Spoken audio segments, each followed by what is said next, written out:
Halo teman-teman, welcome back to my channel. Nah, oke teman-teman ya, kali ini saya akan meneruskan pembahasan saya terkait dengan P3K. Jadi saat ini kita tahu bersama bahwa sementara seleksi kompetensi dari pegawai pemerintah dengan perjanjian kerja.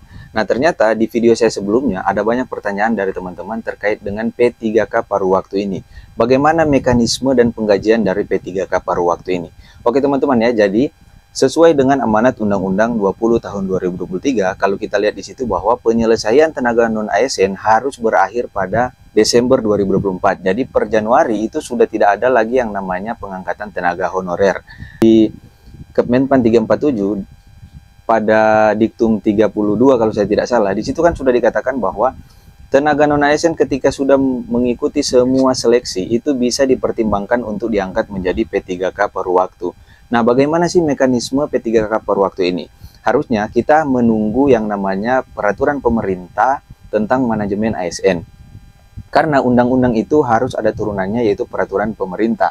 Dan dalam aturan, ketika undang-undang itu sudah terbit, 6 bulan dari undang-undang itu diterbitkan, peraturan pemerintahnya sudah harus terbit, teman-teman. Harus terbit.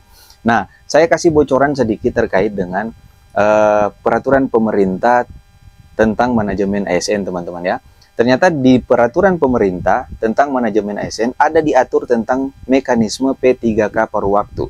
Jadi kapan P3K paruh waktu itu diangkat? Seperti yang pernah saya katakan di video saya sebelumnya bahwa harapan kita teman-teman, P3K paruh waktu ini akan diangkat bersamaan dengan P3K full time atau penuh waktu. Kenapa?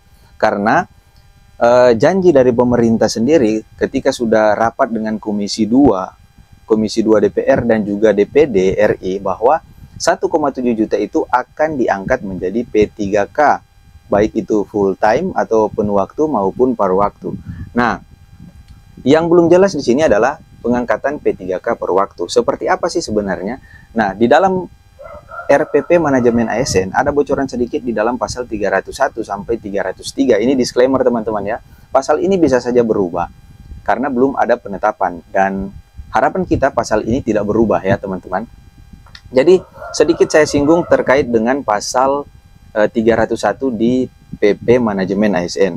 Di sini dikatakan bahwa di pasal 301 mengatur bahwa instansi pemerintah menyelesaikan penataan pegawai honorer maksimal Desember 2024. Ini turunan dari Undang-Undang 20 tahun 2023. Di pasal penutup atau ketentuan penutup itu sudah dijelaskan ya.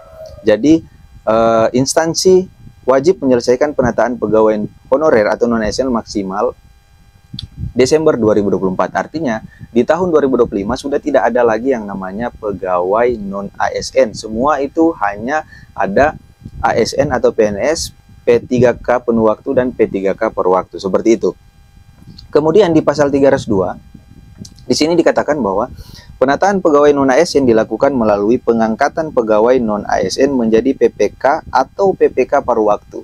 Nah, PPK atau PPK paruh waktu artinya PPK penuh waktu atau PPK paruh waktu. Jadi ada paruh waktu teman-teman ya.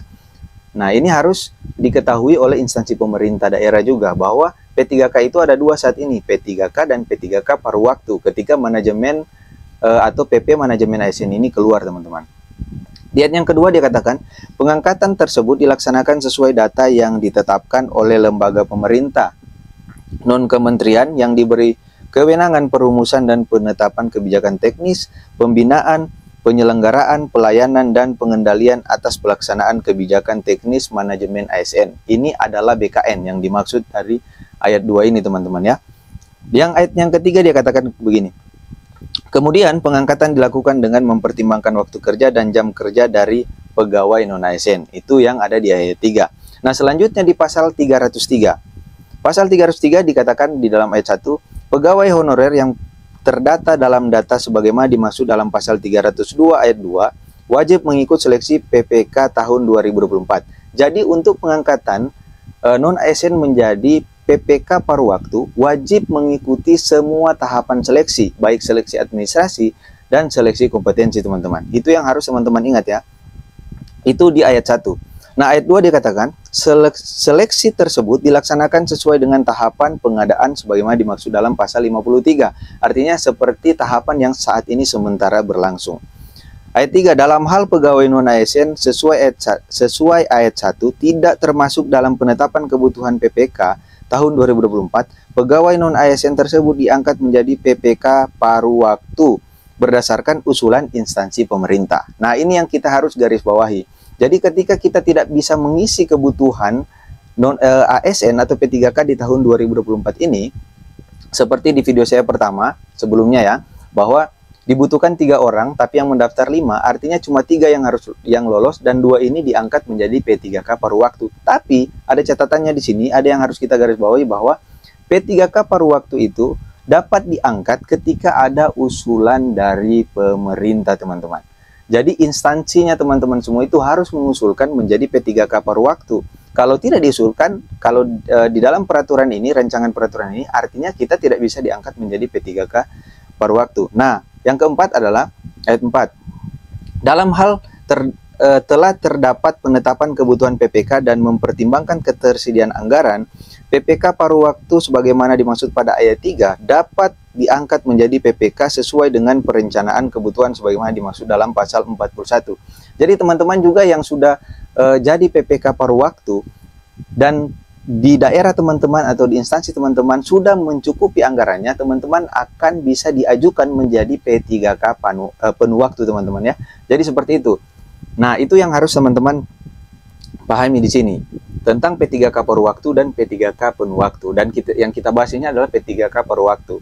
Nah, kesimpulannya adalah non-ASN bisa diangkat P3K paruh waktu jika sudah menyelesaikan semua tahapan seleksi yang ada. Jadi pertanyaannya bagaimana yang TMS? Nah, kalau di dalam RPP atau rancangan peraturan pemerintah saat ini bahwa tidak disebutkan yang TMS itu bisa diangkat. Tapi kalau di sini adalah kita sudah harus menyelesaikan semua tahapan, baik tahapan seleksi administrasi kita harus lulus dan seleksi kompetensi kita sudah menjalaninya, itu baru bisa diangkat menjadi P3K paruh waktu. Artinya ketika kita TMS, kita tidak bisa diangkat menjadi P3K paruh waktu. Yang kedua adalah non-ASN yang tidak lolos perengkingan bisa diangkat P3K paruh waktu jika ada usulan dari instansi pemerintah, dalam hal ini adalah PPK atau kepala daerah. Jadi kita juga bisa diangkat menjadi PPK paruh waktu kalau ada usulan dari PPK atau instansi teman-teman semua. Dalam hal ini adalah bupati atau wali kota ya, kepala daerah, dalam hal ini adalah kepala daerah. Jadi itu teman-teman ya. Jadi untuk pertanyaan-pertanyaan yang bertanya di kolom komentar di video saya sebelumnya, bahwa menjadi PPK paruh waktu itu bisa teman-teman, asalkan kita sudah menjalani semua tes yang saat ini lagi berlangsung. Nah, yang menjadi harapan kita adalah kalau kita lihat di jadwal saat ini P3K, tanggal 1 sampai 31 Januari adalah pengisian DRH. Mudah-mudahan sebelum pengisian DRH, pemerintah atau instansi daerah teman-teman semua itu sudah mengusulkan teman-teman menjadi P3K paruh waktu yang tidak mendapatkan formasi pada penetapan P3K tahun 2024 ini. Itu harapan kita, dan pada tanggal 1 sampai dengan 28 Februari semuanya 1,7 juta itu bisa mendapat NIP. Oke teman-teman ya, jadi sampai di sini paham bahwa di RPP atau rancangan peraturan pemerintah ada bocoran sedikit di dalam pasal 301 sampai pasal 303. Di situ sudah ada yang diatur tentang mekanisme pengangkatan paruh waktu. Untuk penggajiannya kita tunggu lagi teman-teman ya, di RPP pasti sudah akan ada penggajian.